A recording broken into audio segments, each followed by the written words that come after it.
चली एके बात रउआ लोग से कहल चाहतानी कि हमार त नाम रउआ लोग ना सुनले होखेम।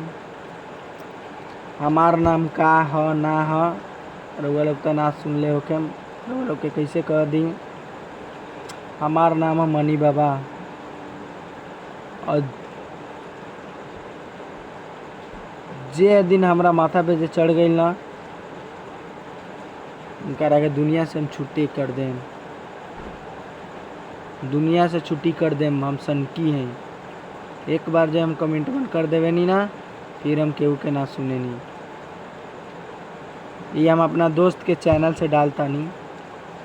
जे भी रउआ लोग होखेम हमरा बारे में हमार डिटेल्स। हमार नाम है मनी बाबा मोतिहारी के रहे वाला हई। ठीक बा। जे भी गलत गलत गाना गावता, जे भी गलत गलत शब्द निकालता उनकरा से हमरा से आके मिलो। हम दोकरा के गाना के लफ्ज सिखाएम, लौज सिखाएम कैसे होला ना होला। अगर जिस दिन हमार चढ़ गई ना उस दिन बेटा कहते ना घर में घुस के मारम।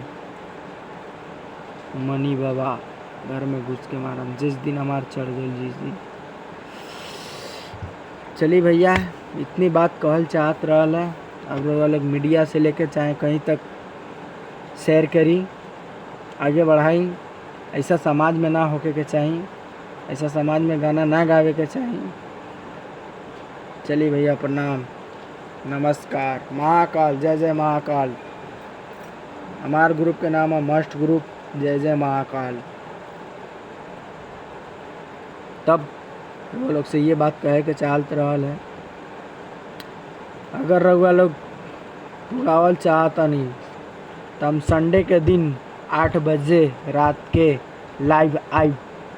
और लाइव में किकरा किकरा माँ चो देंगे, किकरा किकरा का करेंगे वही सब समझेगा भोसड़ी वाला। चला भैया नमस्कार।